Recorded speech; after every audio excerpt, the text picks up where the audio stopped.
Sean bienvenidos al único podcast que afronta el problema del cual nadie habla. Hoy vamos a hablar sobre un tema que es muy serio porque puede ocasionar ya no solo problemas económicos, sino también sociales y culturales. Hoy vamos a hablar de la carencia de identidad de los cómics peruanos. Comencemos con algo simple. ¿Qué es la identidad? La identidad es un conjunto de características propias de una persona o un grupo y que permiten distinguirlos del resto. La identidad se puede entender también como la concepción que tiene una persona o un colectivo sobre sí mismo en relación a otros. También hace referencia a la información o los datos que identifican y distinguen oficialmente a una persona de otra. Y un cómic, en palabras de Scott McCloud en su cómic Entender el cómic, el arte invisible, el cómic es arte secuencial, o en palabras más específicas, ilustraciones yuxtapuestas y otras imágenes en secuencia deliberada con el propósito de transmitir información u obtener una respuesta estética del lector. Ahora, ¿por qué digo que el cómic nacional carece de identidad? Lo digo porque carece de un estilo propio tanto en su narrativa como en su ilustración. Para que me entienda mejor lo explicaré de esta forma. Si hablo de un cómic de acción con dibujos más contundentes donde los músculos resalten, se intuye que estoy hablando de un cómic estadounidense. Si hablo de un cómic carente de colores con un dibujo más estilizado que tiene que ser leído de derecha a izquierda, obviamente hablo de un cómic japonés. Y si hablo de un cómic donde las escenas de acción son más tranquilas, el ambiente es romántico y los diálogos son tranquilos en la mayoría de la historia, significa que estoy hablando de un cómic francés. Pero la pregunta es, ¿se puede hacer lo mismo con el cómic peruano? La respuesta es no. Esto se debe a varios motivos. Comenzando por la falta de hechos históricos importantes que llegan al punto de tener que citar datos irrelevantes o vergonzosamente importantes para suplir esa carencia. Por ejemplo, si el cómic moderno empieza con Les Morsemivix en 1837 y Yellow Kid en 1896, ¿por qué el cómic peruano inicia con Primer Nueva Crónica y Buen Gobierno en 1615? Hablamos de un documento perdido que terminó en un museo de Dinamarca 300 años después, por lo cual no tuvo un peso realmente relevante en la historia.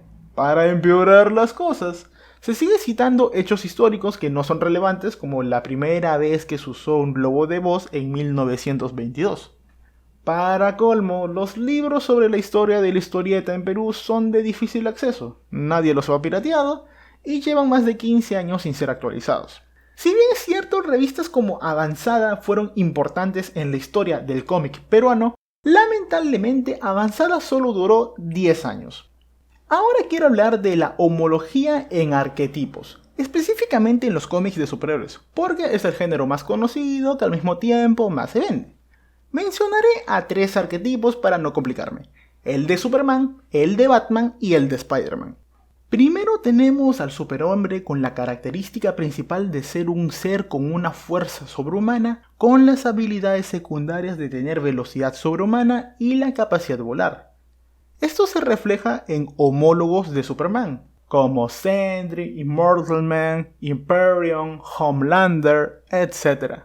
Por otro lado tenemos al arquetipo del humano genio estratega. Este es caracterizado por su inteligencia, capacidad para armar planes y sus habilidades de combate, pero al mismo tiempo empatiza con el lector por ser un ser humano, como por ejemplo Batman, Caballero Luna, The Question, The Punisher, etc. Y por último tenemos al arquetipo del héroe joven con habilidades que lo hacen ágil, el cual resalta por su personalidad tan alegre y simpática. Por ejemplo, Spider-Man, Nightwing, Sideways, Invincible, Superboy, Escarabajo Azul, Buster Gold, etc. De estos 3 arquetipos, solo el tercero es verosímil en un contexto peruano, mientras que los otros 2 son difíciles de imaginar funcionando en un país como el nuestro. Y aunque funcionaran, no son arquetipos que se hayan vuelto sólidos con el tiempo en Perú. Son extranjeros que estamos intentando emular. Pero nos cuesta entender que no suele funcionar en nuestro contexto. A esto súmale que un problema grave en los cómics peruanos es que lo que más se intenta vender, que como dije antes son los cómics de superhéroes, tiene el serio problema de siempre intentar demostrar que son peruanos, lo cual en teoría no es un problema. El problema viene cuando está pésimamente ejecutado, lo cual es entendible, ya que como dije antes, debido a la carencia de hechos históricos importantes, no hay una historia previa de la cual aprender sus errores.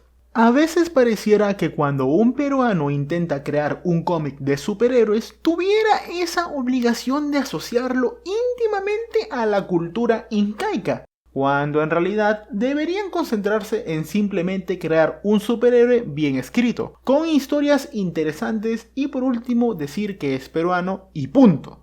Y esto ocasiona serios problemas. Déjenme explicarles. El sistema educativo en Perú no es bueno. Los profesores de historia cuando enseñan sobre la cultura de nuestro país, por lo general hacen que el alumno memorice todos los datos que le enseñaron, vomite todo lo que aprendió en un examen, y cuando el examen acaba, el alumno no quiere saber más de la historia de nuestro país. Ahora imagínate, ese alumno se quiere distraer y va a una tienda de cómics para despejar la mente, entonces llega y tiene varias opciones. Por ejemplo, si el alumno tiene de un lado el arco de Spider-Man de la última cacería de Kraven y del otro lado tiene un nuevo superhéroe con poderes otorgados por Wiracocha, la pregunta es, ¿cuál de los dos cómics se va a comprar? El joven va a recordar sus desagradables experiencias en sus clases de historia y terminará comprando el cómic de Spider-Man. Esto se debe a distintas razones. La más importante de todas es porque está yendo por el lado más seguro. Otras razones podrían ser por el complejo de inferioridad que tenemos los peruanos no solo con nuestro desinterés por la cultura andina, sino también por esa idea de que el producto nacional no es bueno. Hay que tomar en cuenta que los cómics son escritos por adultos que por lo general escriben la historia que ellos quieren contar, lo cual en teoría no tiene nada de malo. Pero el problema es que no suelen tomar en cuenta que esas historias se tienen que vender, ya que cuando piensas en vender, tu forma de escribir cambia para acomodarse a lo que te haría ganar más dinero. Y cuando hablamos de cómics que no son de superhéroes, la cosa no cambia mucho. Suelen tocar la mitología peruana o poner un ambiente muy criollo. Por lo cual volvemos a lo mismo de antes. Los artistas de cómics en Perú deberían tomar de ejemplo a las grandes editoriales de cómics en Estados Unidos y concentrarse en hacer buenos cómics. Obviamente se podrá intuir el lugar donde fue creado, pero eso no será algo que afecte significativamente la historia. Otra cosa de la cual quiero hablar que perjudica al cómic peruano es la falta de competencia. Si yo te pregunto, ¿existe un Marvel peruano? Probablemente me respondas con un sí, diciéndome que existe Met Comics. Yo no consideraría a Met como el Marvel de Perú, pero ahora si te pregunto, ¿existe un DC Comics peruano? ¿Qué me responderías? Aquí es donde te das cuenta de unos problemas. Comencemos con el hecho de que no hay una empresa peruana grande e importante de cómics que pueda darle trabajo a más de 100 artistas para que vivan solo de hacer historietas sin tener que recurrir a un trabajo extra. Y ya no estoy hablando de cómics del género superheroico, sino de noveno arte en general. Hay un artículo de la Federación de Periodistas del Perú escrito por Cristian Natividad Moreno en el 2019, que dice: según un informe de la Dirección del Libro y la Cultura del Ministerio de Cultura, el peruano promedio solo lee el 0,86% de un libro al año. Una encuesta publicada en el Centro Regional para el Fomento del Libro en América Latina y el Caribe, CERLALC, reveló que el 35% de peruanos afirma leer constantemente diarios y libros. Vamos a ser realistas. Los peruanos que leen con regularidad son personas que van desde la clase media hacia arriba. Y no estoy tomando en cuenta a las personas de clase media hacia abajo que leen con el fin de aparentar estatus social. De ese grupo de peruanos, un grupo más pequeño lee cómics. Y debido a las razones que ya expliqué antes, de ese grupo pequeño hay un grupo aún más pequeño que lee cómics peruanos. Y de ese pequeño grupo de personas hay un grupo aún más pequeño que lo hace con regularidad. Ya por último, quiero hablar de un caso que por más vergonzoso que suene, es real. Es el caso del cómic Ayar, la leyenda de los incas, creado por Oscar Ernesto Parriga Bernedo, del cual mejor les muestro un audio para que entiendan mejor el contexto.